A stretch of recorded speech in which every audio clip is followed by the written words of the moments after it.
बोलो भारत माता की जय हिंद, जय कांग्रेस। मुझे आज खुशी हुई कि आज के दिन भुवनेश्वर में इतनी बड़ी संख्या में जो मीटिंग हो रही है, ये देखकर मुझे बहुत खुशी हुई है। ये एक ऐतिहासिक मीटिंग है मेरे लिए तो, क्योंकि मैं अब 82 साल का हो गया हूं और 82 साल में मुझे ये कांग्रेस प्रेसिडेंटशिप दी गई है। मैं जब उम्र में 29 साल था, उस वक्त मुझे एमएलए बनाया गया। मैं आज तक एमएलए और एमपी राज्यसभा मेंबर, एक दिन भी ऐसा नहीं गया मैं कोई एमपी या एमएलए के बगैर ना हो। ये किसकी देन है? ये कांग्रेस की देन है। और जो अच्छा काम करते हैं उनको हमेशा कांग्रेस देश के हित में सभी को प्रोत्साहन करती है। ये जगन्नाथ जी का पुण्य क्षेत्र है और कलिंगा भी एक बहुत बड़ा इतिहास में नाम रखने वाला ये भुवनेश्वर आज जो है, इसकी भी इतिहास में भारी चर्चा है। यह हम सबका सम्मान करते हैं और सभी को हम ये जो हमारी आस्था है, यह आस्था में हम विश्वास रख के जो चलते हैं, उन सभी को अपना और एक बार नमन करते हुए भारत के पहले प्रधानमंत्री पंडित नेहरू की नजर में उड़ीसा एक विशेष स्थान था। यहां तक कि उनके जीवन का आखिरी कांग्रेस अधिवेशन उन्होंने 1964 में उड़ीसा में ही अटेंड किया। तो ये आखिरी कांग्रेस की जो यहां पर अधिवेशन हुआ, ये बहुत बड़ा अधिवेशन भी हुआ, बहुत से निर्णय भी हुए और सारे देश के जनता को अपनी आइडियोलॉजी का जो असर डालना था वो यहीं पर हुआ। इसीलिए उड़ीसा महत्व का है। और हमारे पार्टी से पहले जो चीफ मिनिस्टर थे बीजू पटनायक, और वो पटनायक जी नेहरू जी बहुत दोस्त थे। नेहरू जी की आइडियोलॉजी को मानने वाले पटनायक थे पहले के, लेकिन आज के पटनायक बीजेपी की आइडियोलॉजी को मानने वाले हैं। इनका ऐसा हो गया है पाप बेचारे का, पानी तेरा रंग कैसा है अगर कोई पूछे, साहब जिसमें डालो वैसा है। अगर आप हरा रंग डालो मैं हरा, पीला डालो पीला, भगवा डालो भगवा। तो ये ऐसी परिस्थिति इनकी है। अब वो पटनायक ये पटनायक, बहुत बड़ा फर्क है, बहुत बड़ा फर्क है। इसीलिए जो दोस्ती, कोई बोला यहां पर, हमारे इग्नोई ने बोला, अजय, डॉक्टर अजय कुमार ने बोला, वो आपने जरा गलत बोला कि वो दोनों उन दोनों को हमने शादी करवाई बोले। अरे तुम नहीं कराए भाई, वो तो लव मैरिज कर लिए हैं। वो एक दूसरे से मोहब्बत से मिलके कर लिए, कोई अक्षता नहीं डाला, कोई बुलाया नहीं, कोई साथ फेरे नहीं लिए, कुछ नहीं। कहाँ मिले वहां दोस्ती हो गई, और इसलिए दोस्ती हो गई, दोनों मिलके हम ओडिशा को बर्बाद करेंगे। ओडिशा का जो ये है माइंड से दोनों मिलके बेचेंगे, अगर खाना भी है तो मिलके खाएंगे। इस वजह से उनका जो लव मैरिज है उसको तुम पक्का मत समझो। लव मैरिज में कभी कभी उल्टा भी होता है। और दूसरी चीज, मोदी जी और खासकर हमारे पटनायक जी आज के क्या पाए, ये दोस्ती करके क्या पाए आपने? अरे कभी कभी डबल इंजन फेल होती है, और डबल इंजन काम नहीं करे तो पहला इंजन भी फेल होता है। देखिए, कांग्रेस पार्टी ने प्रदीप पोर्ट दिया कि नहीं? प्रदीप, हाँ, और रोरकेला स्टील प्लांट किसने दिया? कांग्रेस ने दिया ना? क्या मोदी ने दिया? नहीं। और चिल्का नावल एकेडमी किसके जमाने में हुआ?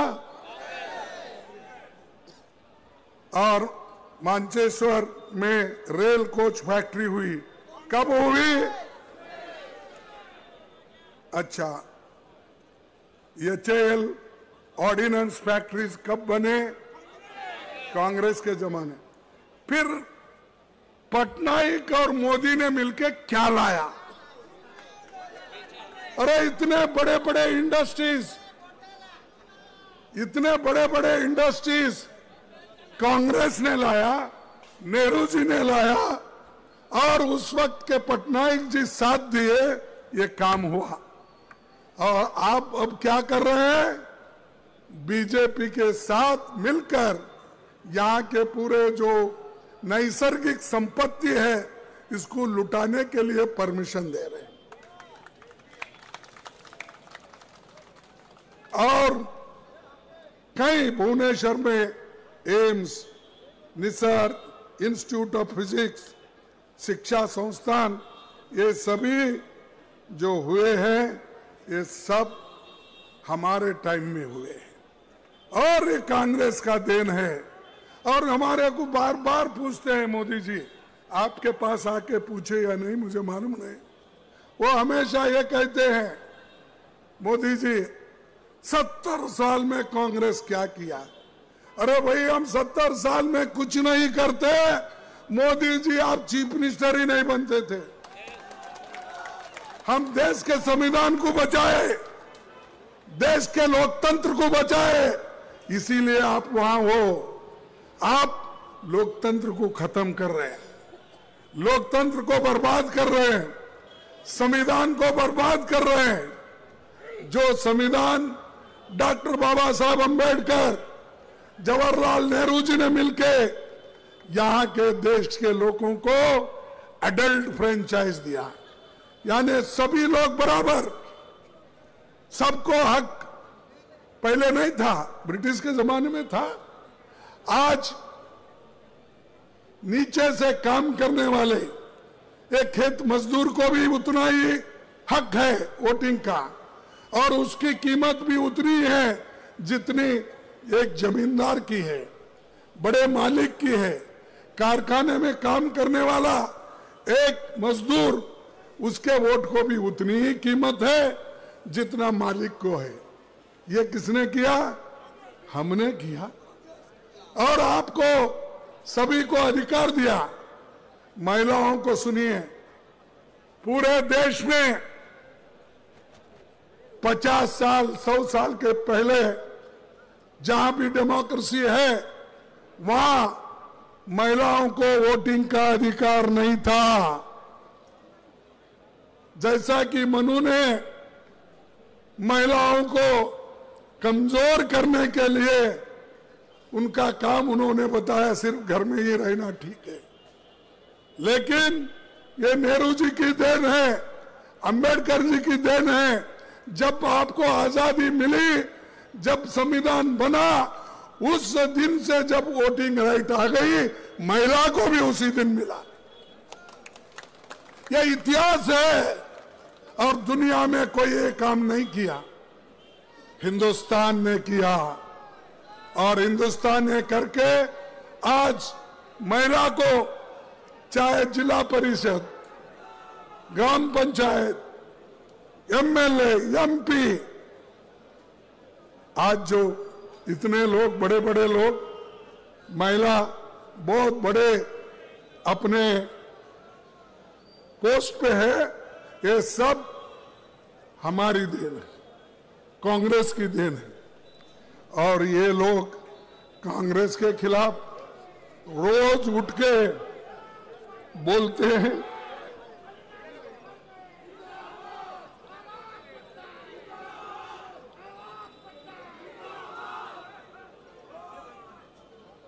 बड़े बड़े लोग उनके साथ हैं, बीजेपी के साथ, पटनायक के साथ। कौन है? अमीर लोग हैं, अमीर लोग। और गरीबों के साथ कांग्रेस हमेशा खड़ी हुई है। अरे यहां ओडिशा में 29% शेड्यूल ट्राइब लोग हैं, 16% एसटी है, एससी है, बैकवर्ड्स अधिक है।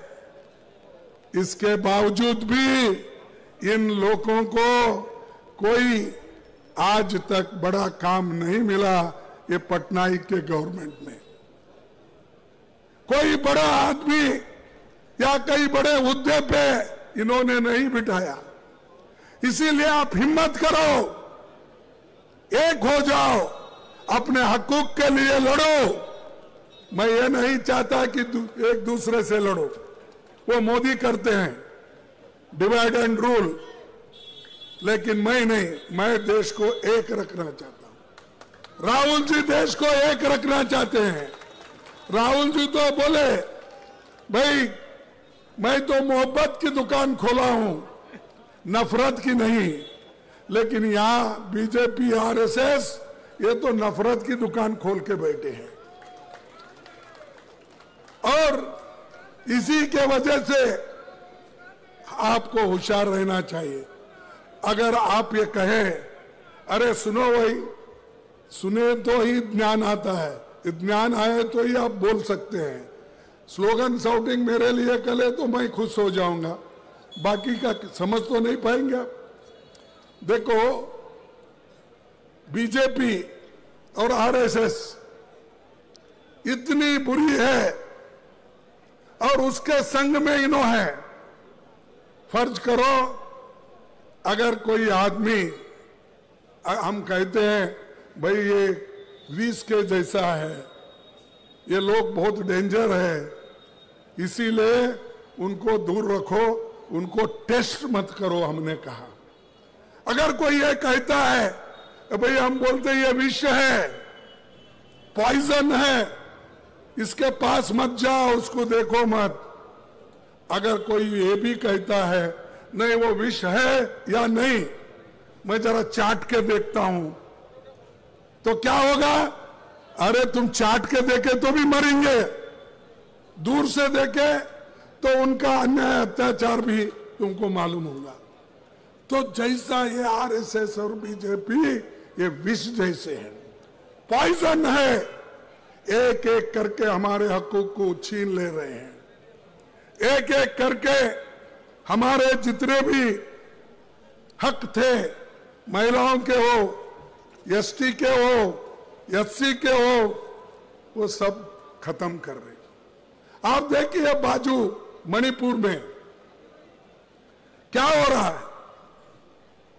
हजारों लोग मर रहे हैं, महिलाओं का रेप हो रहा है, सैकड़ों गाड़ियां जल गए, घर जल गए। कहां है मोदी जी? कहां है बीजेपी? यहां सिर्फ हमको दिखाने के लिए वहां यहां ऐसा फिरते हो। जाके अपनी सूरत बताओ मणिपुर में, जाके बताओ नागालैंड में, तब आपको मालूम होगा। देश को एक रखने के लिए अगर कुर्बानी भी देना पड़ती है तो आपको देना पड़ेगा, क्योंकि आप में वो हिम्मत नहीं। जब इंदिरा गांधी जी को कहा गया, और इंदिरा गांधी जी भी ये जानती थी कि आज नहीं कल मुझे धोखा है, मेरे जान को खतरा है, फिर भी मैं डरने वाली नहीं है, बोल के उन्होंने अपना आखिरी भाषण कहां कहा था? यही कहा था। जो नेता ने आखिरी भाषण यहां कही, जाने का बाद उनके शरीर में 32 गोली डाल के उनको मार दिया। क्या कसूर था? क्या किसी के पैसे लूटे थे? क्या किसी का माइन लूटा था? क्या किसी की संपत्ति हड़प की थी? उन्होंने देश को एक रखना चाहते थे, लेकिन ये लोगों ने मार दिया। राजीव गांधी यही चाहते थे, जैसा मां देश को एक रखना चाहती है वैसा ही हम भी करेंगे।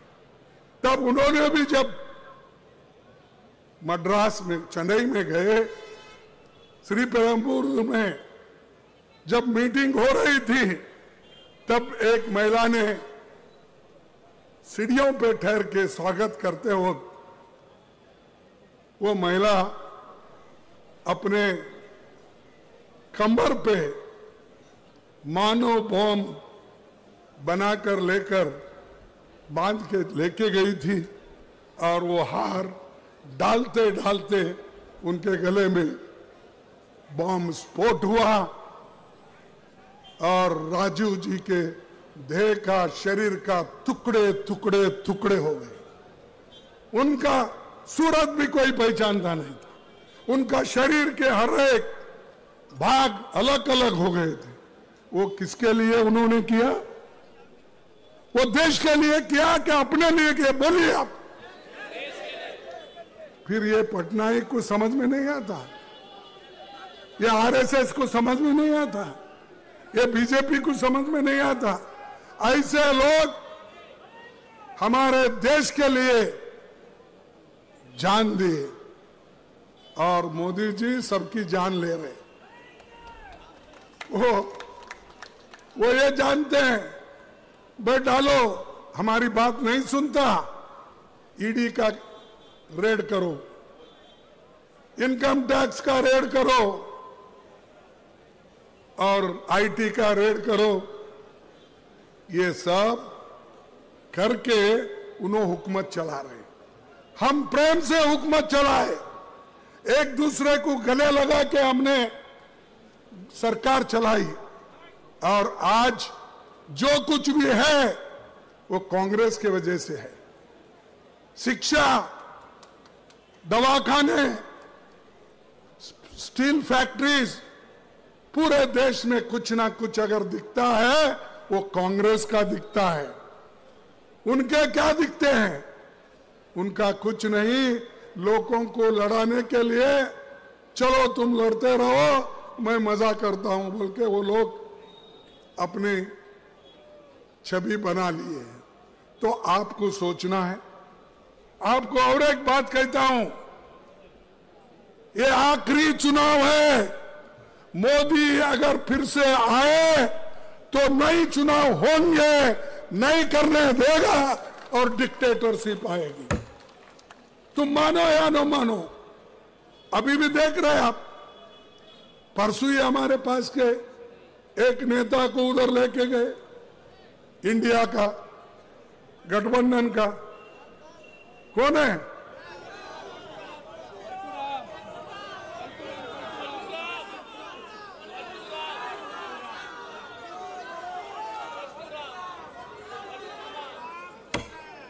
देखो, एक एक को नोटिस देना, डराना, धमकाना, उसकी दोस्ती अगर नहीं छोड़ेंगे फिर हम देख लेंगे।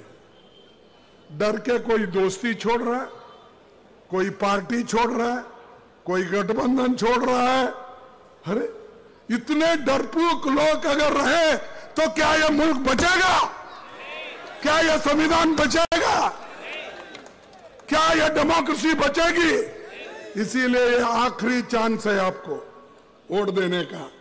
इसके बाद कोई वोट नहीं देगा, क्योंकि ये पुतिन, रशियन पुतिन का जो प्रेसिडेंट इलेक्शन होता ना, वैसा ही होते चले जाएंगे। ध्यान में आ रहा है आपको? इसके बाद नो चुनाव, उन्हें अपनी ताकत के ऊपर वो चलाएंगे, चुन के आएंगे, 200 लाएंगे, 300 लाएंगे, 400 लाएंगे, 500 लाएंगे। अगर हमारी सब 543 है तो उसको बढ़ा के फिर 600 भी बना देंगे। तो ये संविधान की रक्षा करना, डेमोक्रेसी की रक्षा करना, इलेक्शन बार बार होना, चुनाव होना, इसकी जिम्मेदारी आपके ऊपर है। आप अगर चाहते हो तो डेमोक्रेसी बच सकती है। अगर आप नहीं चाहते हो, गुलाम रहना चाहते हो, तो फिर आपकी मर्जी। क्योंकि पहले तो गुलामगिरी करके आए ब्रिटिश के जमाने में, और ये SC ST OBC वालों को भी मैं ये कहना चाहता हूं, अरे हमारा देश तो गुलाम था, लेकिन आप लोग गुलामों के गुलाम थे। क्योंकि जितने अमीर थे, अमीरों के पास इन्हों काम करते थे गुलाम। अमीर लोग ब्रिटिश के गुलाम थे, तो वो एक के गुलाम, और ये गरीब लोग गुलाम के गुलाम, उनके पास काम करते थे। इसलिए सोचो भाई, फिर से आप गुलाम बनना चाहते हो? फिर से आप शिक्षण से दूर रहना चाहते हो? फिर से आप जो आपको हक मिला है नौकरी का, वो जो छीन ले रहे, उसको आप मानते हो? देखो, देश में आज भी 30 लाख वैकेंसीज है, और 30 लाख वैकेंसीज मोदी भर रहे नहीं। रेलवे में है, पोस्ट ऑफिस में है, पब्लिक अंडरटेकिंग में है, टीचर्स में है, सेंट्रल स्कूल्स में है, सैनिक स्कूल्स में है, ये सब में है। तो 30 लाख लोगों को भरने का काम आपने नहीं किया। क्यों नहीं किया? कि इसमें SC ST OBC ये लोगों को हिस्सा मिलेगा, वो लोग नौकरी आएंगे, वो लोग नौकरी के पक्के हो जाएंगे।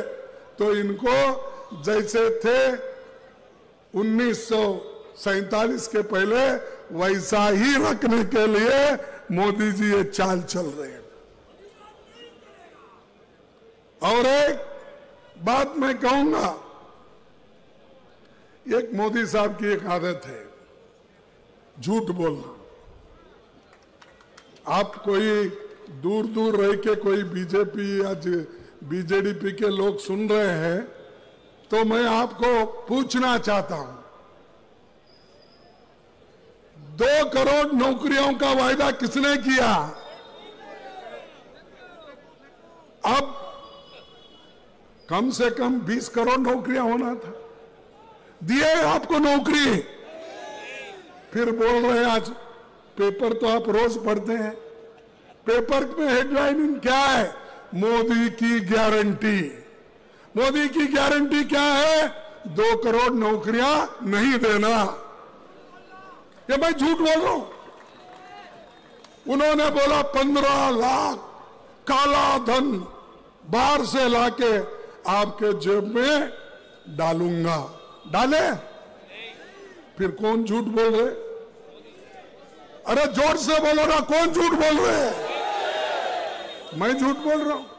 राहुल गांधी झूठ बोल रहे, सोनिया गांधी झूठ बोल रहे। अरे आप बोले सो बात, हम अगर बोलते तुमको थोड़ा खिचखिचाहट होती है। आपने ही कहा, हम नहीं कहे। किसान की आमदनी 2 गुना करेंगे, किसने बोला? मोदी। किया? फिर झूठ कौन बोले? और झूठों के सरदार उन्होंने हो गए, कांग्रेस को गालियां देते। कांग्रेस क्या कर रही है? अरे हमने तो ये सब किया, बहुत कुछ है मेरे पास, वक्त कम है क्योंकि आप बहुत देर से इंतजार कर रहे हैं, इसलिए मैं उसको कम कर रहा हूं। ये आपने किया। हमने क्या किया? गरीब को काम मिलना, नरेगा योजना लाई। गरीब का पेट भरना, कम से कम बच्चों का, गरीब का 1 दिन की रोटी तो उसको मिले, 1 दिन का चावल तो मिले। तो इसीलिए मनरेगा स्कीम भी लाए और फूड सिक्योरिटी एक्ट भी लाए। आपने क्या किया? मैं 80 करोड़ लोगों को फ्री दे रहा हूं। अरे भाई, फ्री देने से पहले कौन दिए? कांग्रेस दिया। अब 5 केजी बढ़ा के उसमें रख के मैं इतना फ्री राशन दे रहा हूं, देश के लोगों को मैं, हमारे माताओं को मैं पेट भर रहा हूं। अरे मनरेगा हमने किया, फूड सिक्योरिटी एक्ट, क्या बोलते हैं उसको, अन्न सुरक्षा कानून हमने किया, और बच्चों को पढ़ाई के लिए हमने फ्री एजुकेशन किया। ये सब हमने किए, फिर भी मोदी जी झूठ बोलना नहीं कहते। उनके आदत है, पाप आदत से मजबूर है। अगर मोदी जी और पटनायक, यहां के चीफ मिनिस्टर, मिल के काम करके अगर आपको खुशहाली के तरफ ले जाते हैं तो ठीक बात है, लेकिन दोनों मिलके और क्या किया? यहां ओडिशा से बहुत से हमारे नौजवान बच्चे बेंगलुरु जाते हैं, चेन्नई जाते हैं, बंबई जाते हैं, दूसरे तरफ जा रहे हैं। क्यों? तुम क्या कर सो रहे हो? आप नहीं सुनते? इतने बच्चे, इतने लड़के, इतने लड़कियां जो बाहर जा रहे हैं, छोटी सी नौकरी करते हैं, और तुम उनको भगा रहे। उनकी बात आप नहीं करते। आप उनकी बात इसलिए नहीं करते हैं, वो गरीब है। आप किसकी बात करते हैं? अदानी की बात करते हैं, अंबानी की बात करते हैं, टाटा बिरलाओं की बात करते हैं, लेकिन छोटे लोगों की बात करते नहीं। इसीलिए ये लड़ाई भी अमीर और गरीबों के बीच में है। हम गरीबों को साथ दे रहे हैं और ये लोग अमीरों का साथ दे रहे हैं। क्या आपको चाहिए गरीबों का साथ देने वाला सरकार या अमीरों के साथ देने वाला? तो आप मन बनाइए, सब लोग मिलके काम कीजिए। इन्होंने, पटनायक भी बोले, मैं हर एक ब्लॉक में 35% इरिगेशन करूंगा। सच है नहीं? क्या मैं झूठ बोल रहा हूं? उन लोग झूठ बोल रहे। उन लोग झूठ बोल रहे। 35% इरिगेशन फैसिलिटी का इन्होंने 11 और 12 और 20 साल से वायदा अधूरा है। सबसे ज्यादा कांस्टेंट आपको, आपकी गवर्नमेंट तो कभी नहीं गई ना, कंटिन्यू है। फिर कंटिन्यू गवर्नमेंट को यह काम करने के लिए क्यों नहीं हो रहा है, मैं पूछता हूं। और उसके बाद कोल्ड स्टोरेज भी बोले आप। 314 ब्लॉकों में कोल्ड स्टोरेज सुविधा मिलेगी। अब 20 साल हो गए, कितने मिले मुझे मालूम? तुम्हारे गांव में मिले?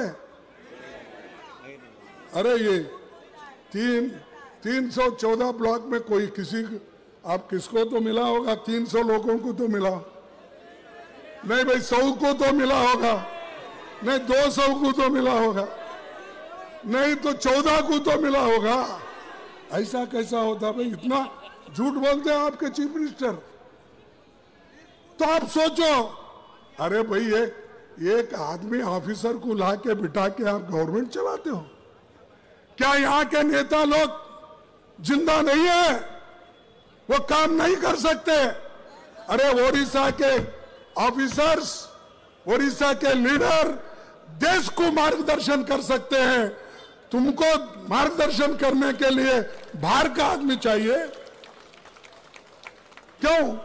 क्योंकि आपकी खुशामदी करते फिरता है, और उसकी क्या जरूरत है भाई? तुम्हारे पास बहुत लोग हैं, पढ़े लिखे हैं, बहुत से आईएएस भी है, आईपीएस भी है, और ये अब खेती भी अच्छी हो रही है, राइस भी यहाँ पर ज्यादा प्रोडक्शन हो रहा है। इतना रहते हुए भी एक ऑफिसर के पीछे गिरे। उनको कुछ बनाया ना? ऑफिसर राज खाली चला रहे सर, कुछ नहीं किया। नहीं भाई, उनको कुछ राज्यसभा मेंबर बनाया है क्या, एडवाइजर बनाया क्या है? तो एक आदमी बाहर का आके एडवाइजर बनता। तुमका एडवाइस नहीं चाहिए उनको, तुम अच्छी बात जो कहते हैं वो नहीं चाहिए। सिर्फ एक ही आदमी चाहिए जो तमिलनाडु का केडर का आईएएस ऑफिसर है, वो आए तो बस। और मैं और एक बात आपको कहता हूं, क्योंकि बहुत देर हो गई। यहां पर जो उड़ीसा में कम से कम हजारों वैकेंसी है सरकार की।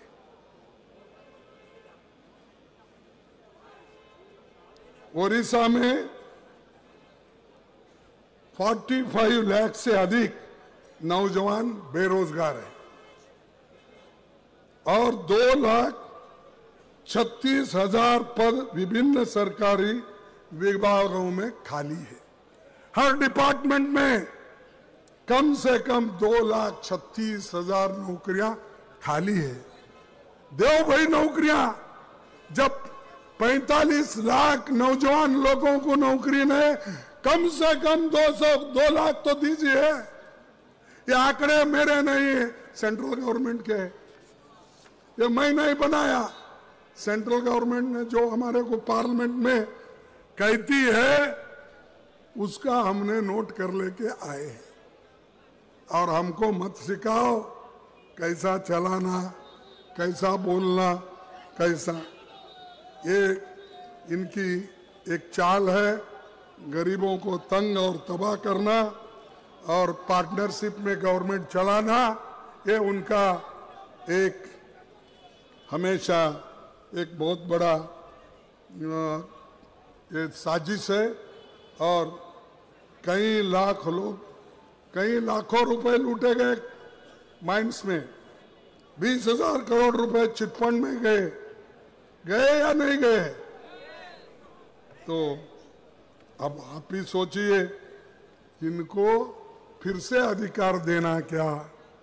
फिर से यहाँ के एमपीज को फिर आप वोट देकर फिर मजबूत करेंगे, करप्शन को मजबूत करेंगे, गरीबों को तबाह करने वालों को मजबूत करेंगे, गरीबों के हकूक छीनने वालों को आप मजबूत करेंगे। इसीलिए आपसे मैं आपको एक ही निवेदन करता हूं, और हमारे जो महिलाएं हैं, उड़ीसा के गरीब काम करने वाले, और वो तो महंगाई आप बेचारों गरीबों को मालूम होती है, दूसरों को महंगाई की मार नहीं गिरती है, क्योंकि वो अमीर है, कितना बोले उतना लाता, पूछता भी नहीं अपना नौकर कितने में खरीदा, सीधा कोई लाता है, घर भर लेता है। लेकिन इसकी मार, तेल, आटा और बाकी के जो किराने के सामान है, दाल है, पल्सेस है, ये खरीदने वालों को मालूम होता है कितना महंगा है, उसको कितना पैसे देना पड़ता है।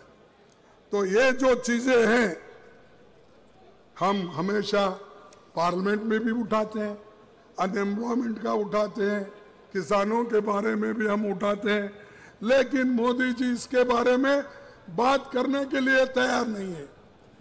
146 एमपीज को उन्होंने सस्पेंड किया, बाहर डाला, और जो कानून थे, जो गैर कानून थे, जो ठीक नहीं थे, पब्लिक के लिए ठीक नहीं थे, वो जो हम लड़ रहे थे, वो लड़ने वाले लोगों को एक एक करके 146 ना 46 लोगों को बाहर निकाल दिया।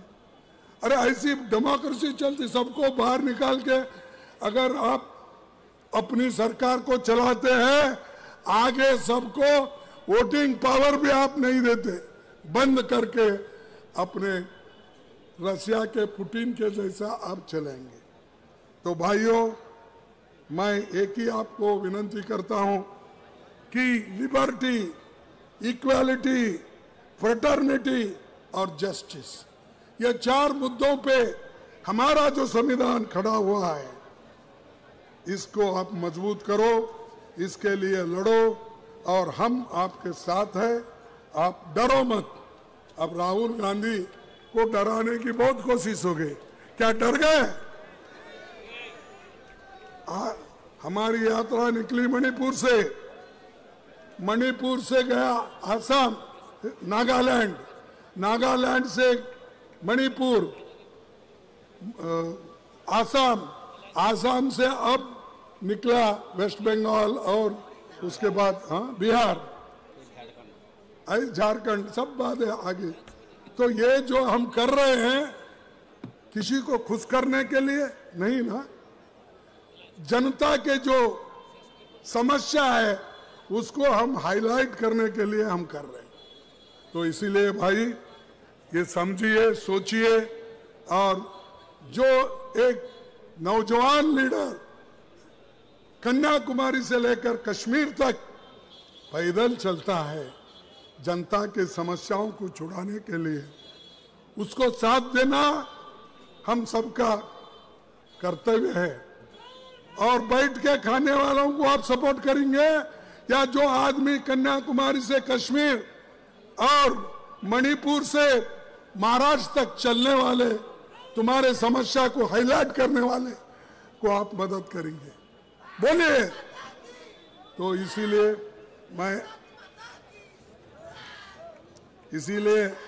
मैं आप सबसे एक ही मेरा अपील है, आने वाले चुनाव में आप कांग्रेस से लोग इसको सपोर्ट कर रहे हैं, जरा ठीक है, बाद में जरा उतरने दो, उसके बाद में ठीक हो जाए। तो इसीलिए जो चंद लोग कर रहे हैं कि किसी एक व्यक्ति जाने से गठबंधन कमजोर हो गया। अब भाई, देश में किसी एक व्यक्ति जाने से देश कमजोर होता है? नहीं, वैसा ही 1-2 व्यक्ति जाने से गठबंधन कभी कमजोर नहीं होता। हम उभर के आएंगे, एक है, सब मिलके काम करेंगे, ये बीजेपी को, पटनायक जी को हम हराएंगे। और ये चले गए तो भारत शुद्ध होता है, और जब शुद्ध होता है नए श्री से काम करेंगे, प्रोग्राम लाएंगे, आपके दुख और दर्द को समझ के हम कदम उठाएंगे। इतना कहते हुए मेरे 4 शब्द को समाप्त करता हूं। जय हिंद, जय ओडिशा और जय भारत।